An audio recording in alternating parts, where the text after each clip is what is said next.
So, welcome to today's webinar, our first customer webinar of 2026, which is very exciting.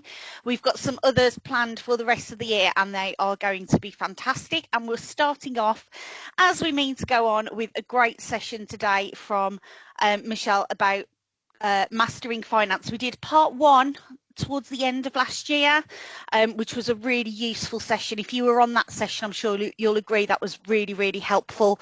And so we're following it up with some more amazing stuff. Quick intro from who we are. Michelle, next slide, please. It's like COVID all over again. It's so weird.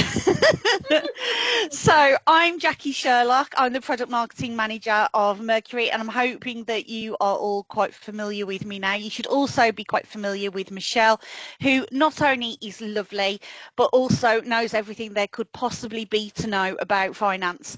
So I'm going to hand over to her. She's going to take you through the demo and all sorts of bits and pieces. If you have questions, you can either use the Q&A function within Teams or you can pop it in the chat. We won't pick them up until the end, though. We're joined by the wonderful Emily, who is the queen of moderation, and she will help us towards the end, just moderate those questions and get them answered for you. So if you can just pop them in there, we'll answer them at the end. Okay, Michelle, I'm going to go on mute and I'm going to listen to you explaining all the things about finance. Thanks, Jackie. Right, let's have a look at what we're up to today. So welcome back to our second part of the finance webinars that we're running. So last time, as Jackie said, we went focused on perm, very perm focused. We focused on fees. We focused on how to apply fees on a retained or stage vacancy or a contingent one where we focus more on the placement. So what we want to do today is we really want to get into those who work in contract and temp. Yeah, we want to focus on contract and temp placements. But not only that, what we really want to get to is our actuals versus our forecasters versus actuals. So we've got forecast amounts on all our placements. How do we get our actuals in the system?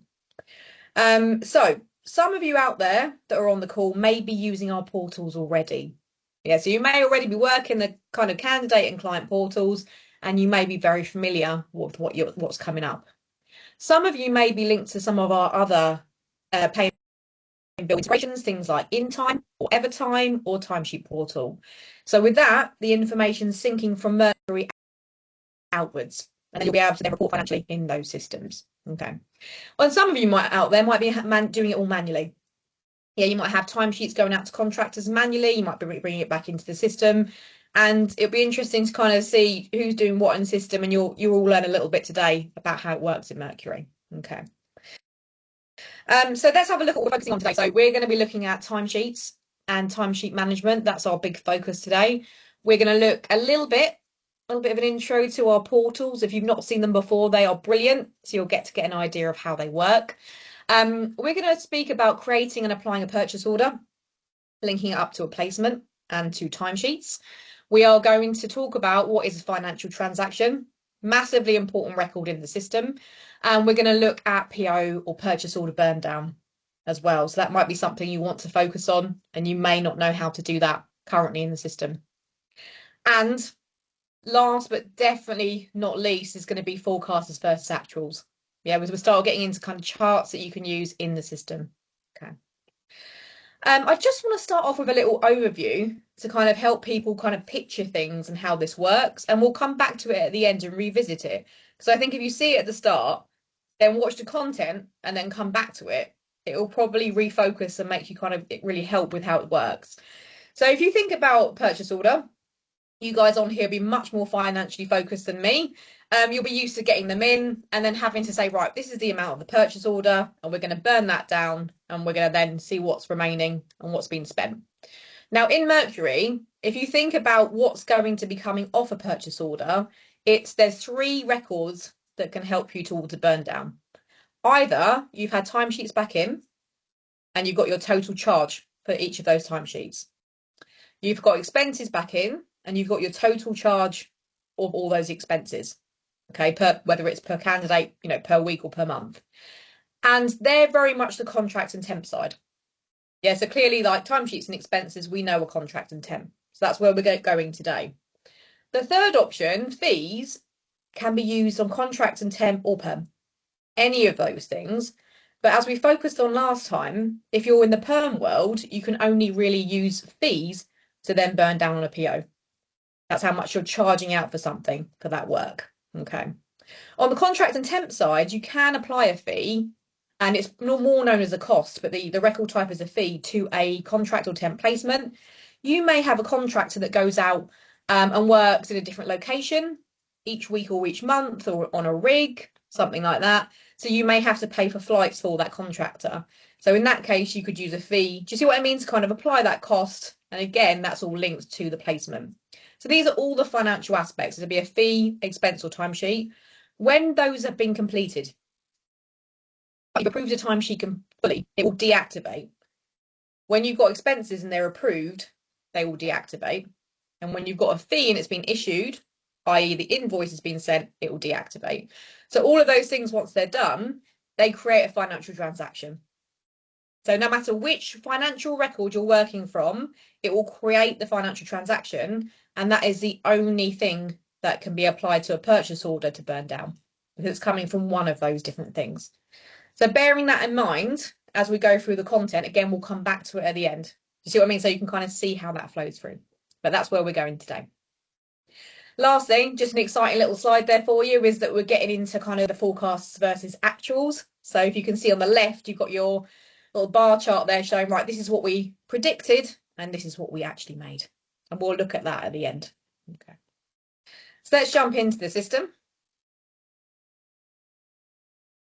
So you'll like this because we're starting in what is hopefully a very familiar place, which is our placement record. Okay.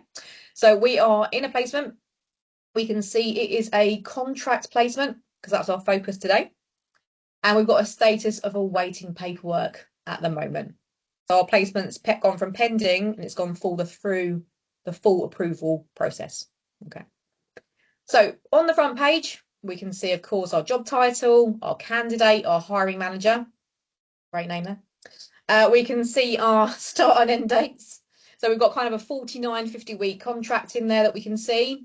And based on those dates and the fact it's a daily pay and the fact it's 8 hours a day for 5 days a week, and this is the pay and charge, we then have our calculated values. So we know that we're expecting to make this amount across that contract and weekly this amount here. Okay, so great figures, right, that you're probably reporting from right now. But these are forecast figures. How do we know what's going to be made? The only way is from the timesheets. Yeah, it could be less time. It could be the fact that the contract's terminated earlier than we expect and that the actual end date is a bit earlier. So we might not make the full amount we expected. It could be this contract's a big one and we get overtime rates applied. So we actually make quite a bit more than we expected to. Okay, so this is the main thing we want to look at. What did we actually make on this placement? If we then move into, let's think about purchase orders now. So when it comes to purchase orders, if we go to our finance area, you'll notice you've got some sub tabs here that help you with the financials, breaking them down across that placement. So purchase orders here. Again, we did look at this last time, but just to refocus, this is where you can add one to your placement. Yeah, it's a really important step if you want to then burn down from that purchase order. Now, add existing purely means you can add ones that are linked to that company. Only ones that are linked to the client this placement's with. So when you click on that and you go and search, you can see the only one I've got is the one that I've already got attached. Yeah, that's the only PO with this company right now. From here, you can also create a new one. Yeah, normally we recommend creating one against the client and then you can attach it later. But actually, if you're already here, it's your first placement, new PO, why not click new? So click new. And then you can go and create one. You can link it to that company and create it and link it through. Okay. Now, just for familiarity, if we go and click into our PO, here, just so you've all seen it in case you didn't see it last time here, it's linking to our company. We can clearly see the number. Really important is how much is that worth? What's our total? And then we can burn down. And I'll come back to this in a moment. We can see here, you can choose to put a start and end, but you don't have to. Yeah, it's not mandatory, but if you want to put specific dates, you can. And in this example, this PO is going to be linking to timesheets and expenses. So we can list that in here. If you're using a purchase order on the perm side, you can just leave this blank. Yeah, you can just not select it. That's absolutely fine. Then we've got, this is what we want, isn't it? Our spend to date. So this is how much we've spent so far against that purchase order. And we can clearly see what's remaining in there as well. Okay. You could set up views that shows this information. You could technically speak to your customer success manager and you could arrange something around an alert. See how you can maybe alert if it gets to a certain percentage. So there are things you can do to alert you around that. That's your purchase order. Now, what happens is when you think about the spend to date, it must be coming from somewhere. Now, how do we know? Where's it come from? So we can see here, you've got a placement attached for a start. So that's the one that we've just seen. Yes, the PO links to that placement. And the financial transactions we mentioned earlier, don't worry too much about where they came from, as in we'll see the full flow shortly. But we've already had this amount of timesheets, and the total charge on those timesheets is this amount. So basically, if we come back to here, that'll be what's coming off. That'll be the spend to date. It'll be the financial transactions that have come from those timesheets. That's calculating that. Okay, and we'll look at that again later. So hopefully we're all good so far. So we've got on a placement. Yeah, we've added a purchase order to that placement on the finance tab. That should make sense. That's all good. Then a couple other things. So if you are using the system with our portals, at this point, you'll go to timesheets and expenses. You'll need to set this part up so the candidate can access their timesheet. When you first go in this section, create timesheets will be no. Yeah, so it's all switched off. It's a very blank area. You'll then come in and say, yeah, we want to create timesheets in this area. And you must then pick your timesheet template. Your system administrator can set these up for you. And depending if you kind of work on a weekly basis or a monthly, will determine the frequency. Really nice thing in Mercury is you can decide who signs off those timesheets. Yeah, so is it going to be just the client, which will be, they're the ones that do the approval? Will it be just you as the agency? You could just make it that sign off is just you. You check it, sign it off, and that's it. Or this one is a two-stage approval, which is brilliant, right? Because it will go to the client, they'll sign it off, then it comes to you, and you'll do final sign off. So you have very much a big choice there on the sign off process. Then we're getting into, if it's a day rate, how much would you pay as a minimum for them to work? So they have to work the minimum of half a day to be paid. And minutes is around hourly rates. They must work a 15-minute slot to get paid. Okay. So that's the basis of a very quick overview of our templates. If you do choose to go with the portals, we can do more training around that. That's not a problem. So once you apply the timesheet template, you must pick the minimum, and this makes total sense if you think about it, of one approver. Yeah, someone needs to approve those timesheets if I'm going to the client for approval. So one person must be selected as mandatory. But it's quite sensible to always pick two people. Yeah, sickness, holiday, the usual things. So I'd always pick two. And then if we scroll down, can you see here you've got a button that says create timesheets now?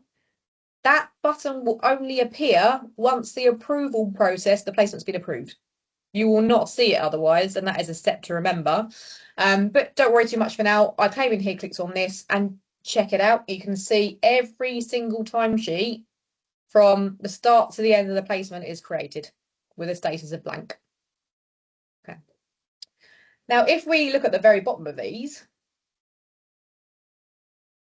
then you can see I've got a couple that have completed already, the ones in January. Yeah, so they've been fully approved and completed. That's the final step. That's looking pretty good. And then, not going to go too crazy on this one, but you've got the same on expenses. Yeah, you can choose to create expenses, which goes to the candidate. You can pick a template, weekly or monthly. It's very simple in comparison. Who's signing it off? Is it weekly or monthly? That's it. Then you can create them. It's very satisfying when they come through. You go, oh, look what I did. And then basically you get all of the expense templates as well. So that's what you're doing. You're setting this up so the candidates can see the first few in the portal. Yeah, so that's kind of that point, that step there. Now, before we go to the portal, one little thing.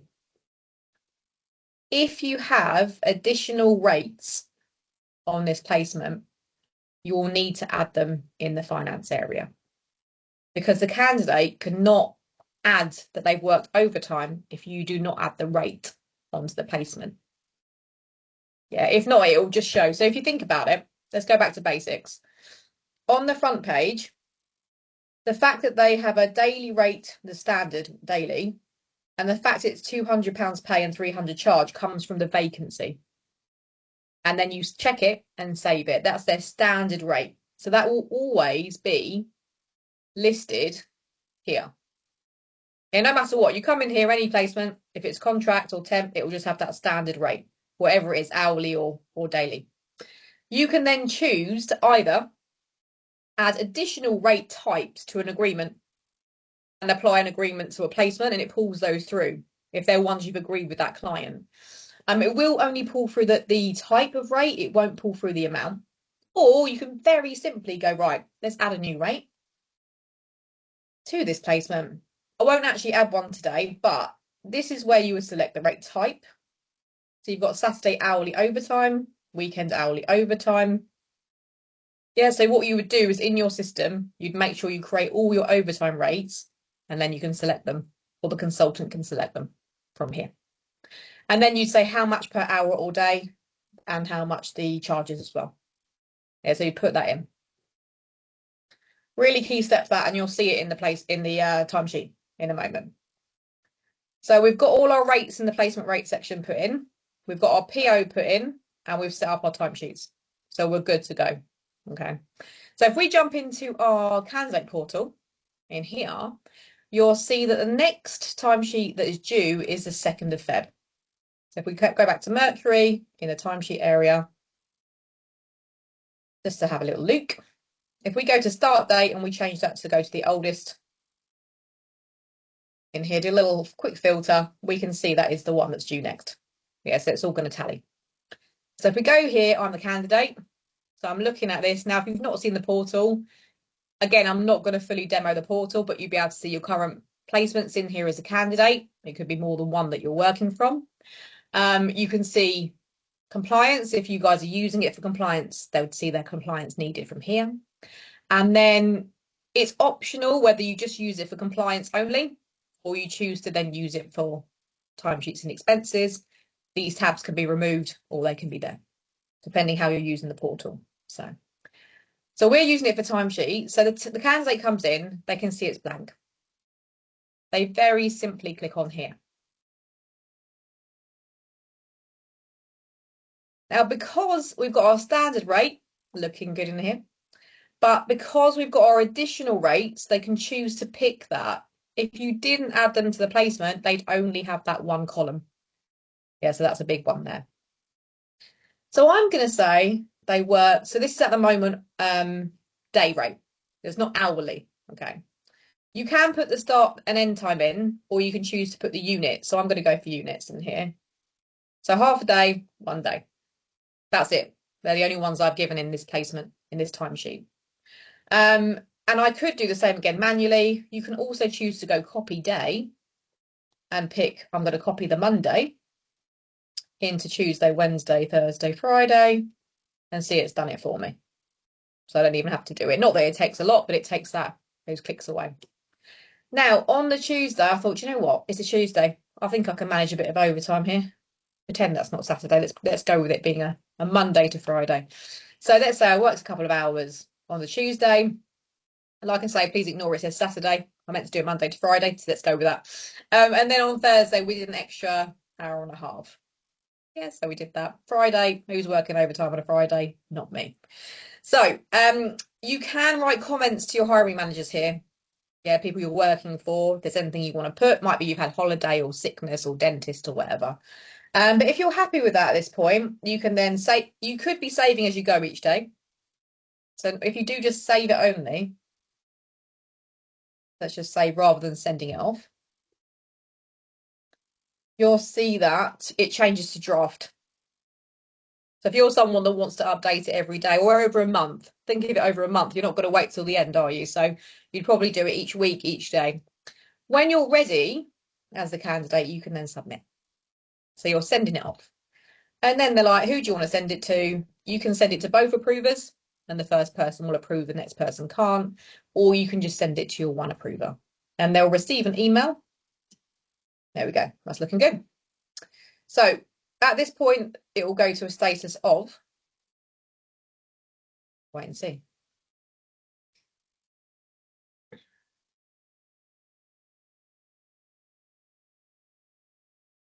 Having a little think there.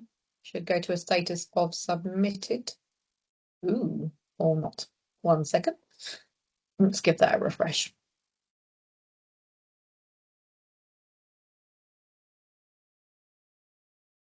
Still having a think. There we go. Let's try that again. So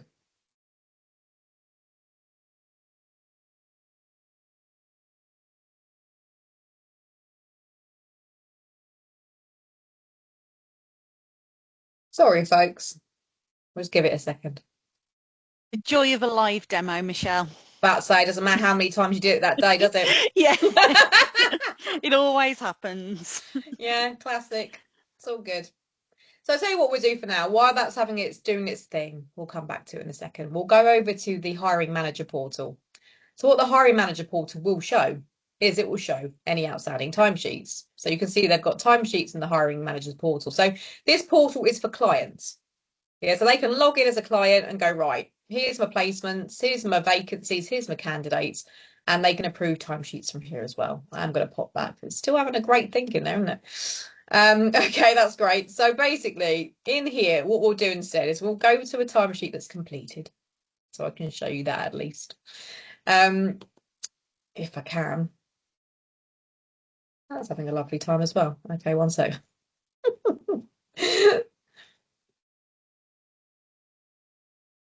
Portals are having a moment, folks. Okay, let's refocus. So yeah, timesheets, you could either look at your outstanding timesheets you've got. You can go in and as you can imagine, you can see exactly the same template as we just saw.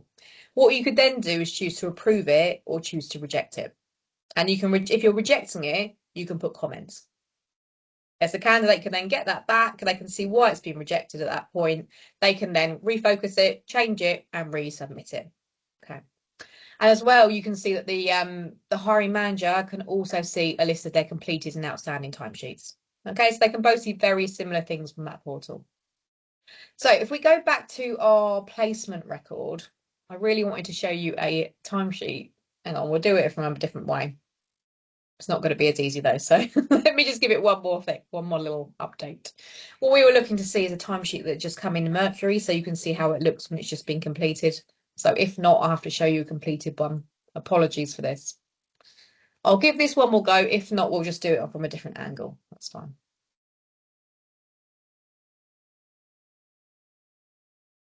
Yeah. Oh, I can see the submit button. I had a bit of hope there, folks. Again, I'll come back to it in a moment. So back in here, what we're going to do is focus on a complete one. So what it will come through in here is it will come through with, first of all, it will go to submitted when the candidate submitted that to the hiring manager.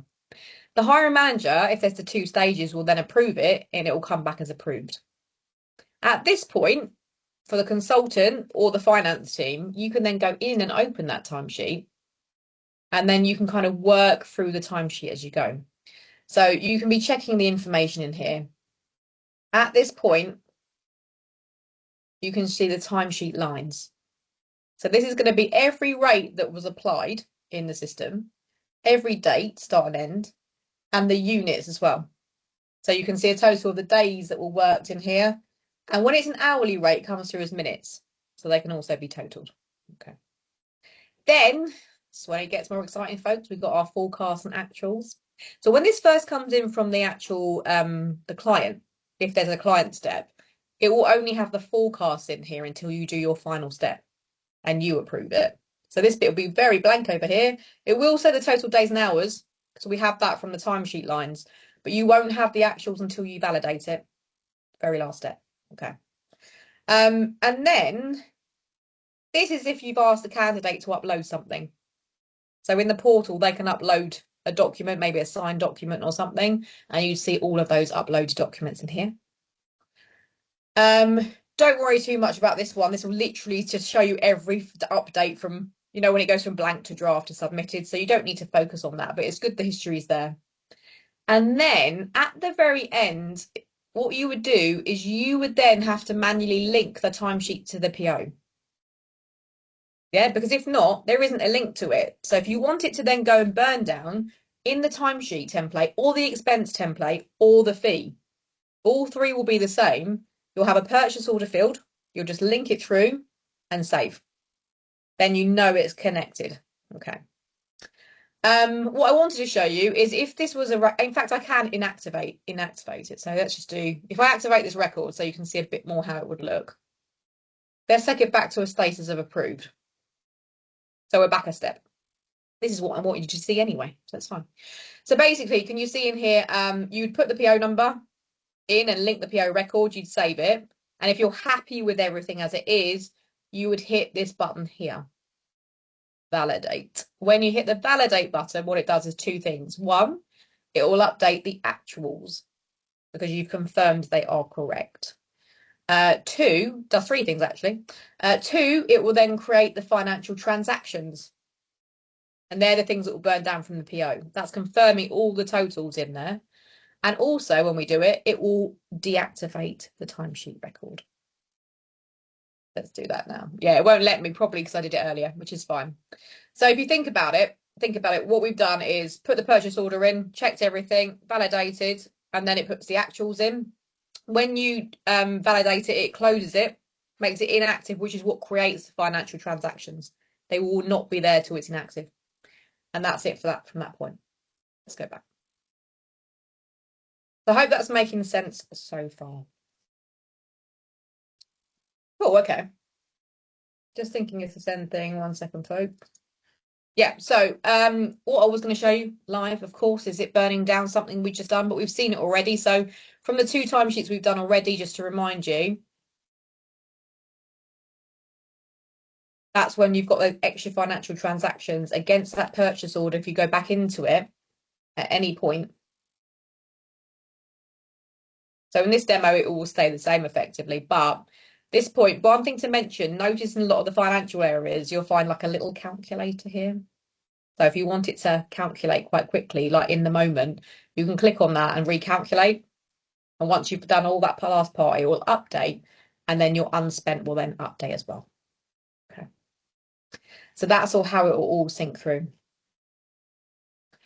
I won't actually show this today as much, but just to remind you, this is where fees are. Yeah, so fees can be applied to any placement, contract, temp, perm, and they can be added in here. And again, they can have purchase order attached to them, go through and be issued, etc. So again, we won't go through it again today, it's just to remind you. Okay. So last thing to show is our forecast and our actuals. There's lots of ways of getting to this, but like we said before, we've got to remember that everything on this front page is our forecasted amount. And we want to see what we actually made. Okay. So there's different ways to do this, but just to give you an idea, if we go from the recruit section over here, we've got a section called admin in our sitemap area. And in here, you have got timesheets. So you can see everything you've made against your timesheets and the forecast. You can do the same for expenses, or you could do the same across all financial transactions. Yeah, so that would link to timesheets, expenses, and fees. So if we just start off in timesheets, this area is brilliant, by the way. This is so easy to build a great dashboard for your consultants. So if you're using timesheets, and here, can you see how many views you've got already? These already exist in the system. So if I wanted to build a dashboard for my consultants, they could go and see, you know, their blank timesheets, completed timesheets, submitted to, see what I mean? So I could see that. You've got these here. You don't have to do much with them. You could tweak it and just put for this week or this month or last week. You see what I mean? That kind of thing. You could add a little filter in there and then just put them all in a dashboard. So they're all there for your use. Then you've got them for the business. So I want to see all completed timesheets for the whole business. And you could also put a layer in for teams as well. But anyway, let's go to ones that are completed. Yeah, we only care about timesheets that are completed, so they've been approved. So we've got a whole 2 timesheets, folks. What we're going to go with here is show chart at the top. And then not only does it look very pretty, but we can see this is our forecasted margin, which is a figure and a field in the system. And we can see our actual margin in there as well. Okay. And you'll notice there's different charts in there. So you can see lots of different things on your timesheets, but we're focusing very much on how much we actually made against all. Now, don't forget, we're looking at all completed timesheets. So again, I'd put a filter on that for this month, this year, last month. So I'd recommend doing that, but this will show you, have a great starting point. You can just tweak that, add it in, and you've got your charts. Now, if we jump into financial transactions, all financial transactions, if they're created via a timesheet, will have a type of timesheet. So you can see it's a financial transaction created via a timesheet. If it's from an expense sheet, it will be, say, expense.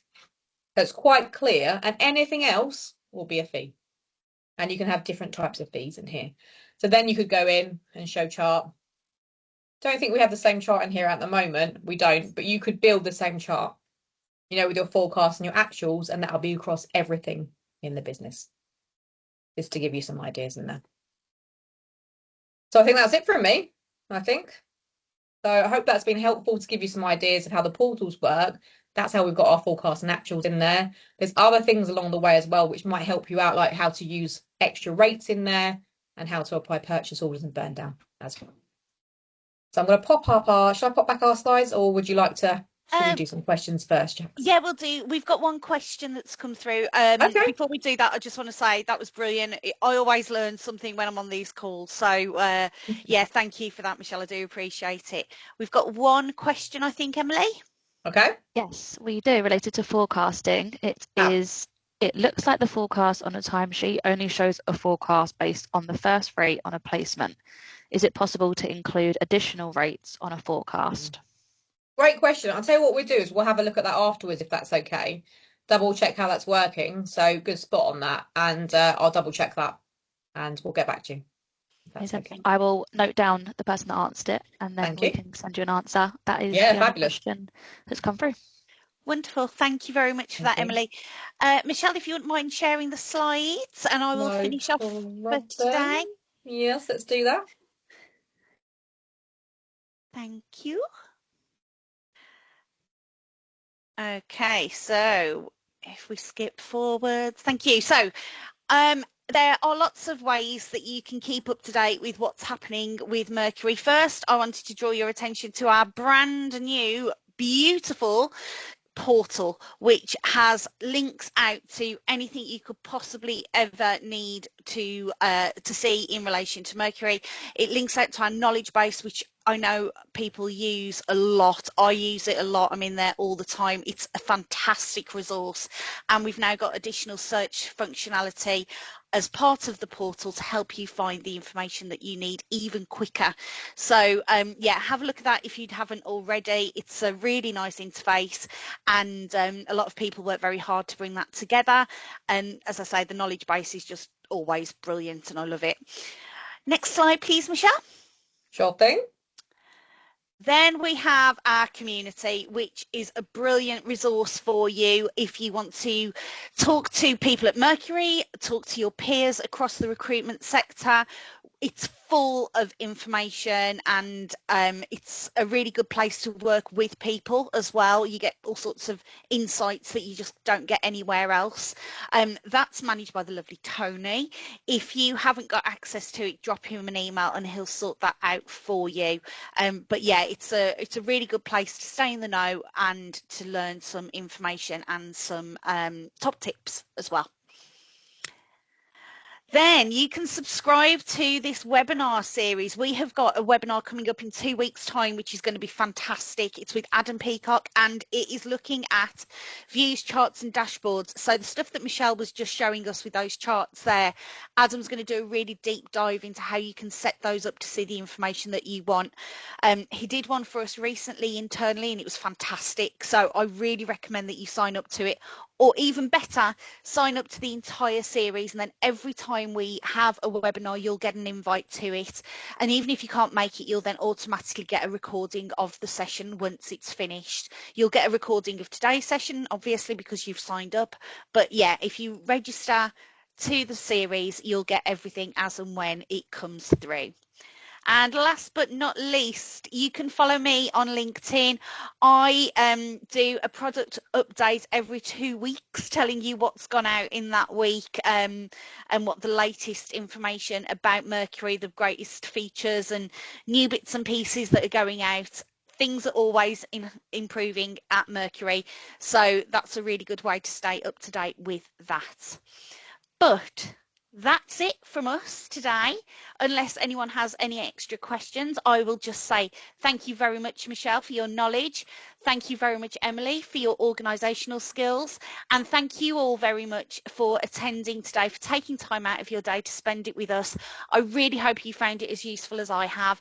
And I hope to see you all again in 2 weeks for views, charts and dashboards.